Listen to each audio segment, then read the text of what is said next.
Slavia, jedeme!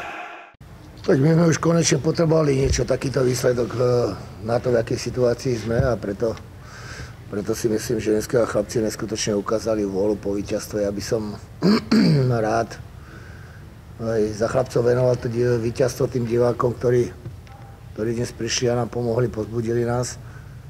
Chlapci si to zaslúžili, dneska si zaslúžili to víťazstvo za tú prácu, ktorú aj v tejto ťažkej situácii odvádzajú a potiahli ako manšaft aj napriek tým chybičkám, ktoré sa v závere stali. Takže treba sa poradovať, potešiť, zobrať z tohoto dobre a pokračovať ďalej, pracovať ďalej a uvidíme.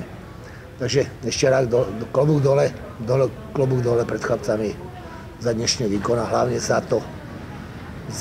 ten chtíč, ktorý dnes sa driapali, rváli sa za tým víťazstvom.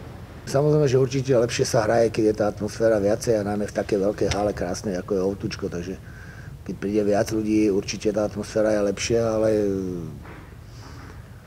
opakujem, nepreceníme žiadne nejak toto víťazstvo, na druhej strane chceme vytísať to maximum preto do tých ďalších bojov a do tej ďalšej pohode a jak som povedal, že napriek tomu, že sme opäť v nelichotivej situácii, tak chalani na tréningu pracujú, hodne pracujú a z tohto dôvodu neustále aj po tých špatných výsledkoch ideme mu naproti tomu šťastíčku a hovorím, zaslúžili si to, ale na druhej strane si veľmi pekne uvedomuje, že to absolútne nepreceníme.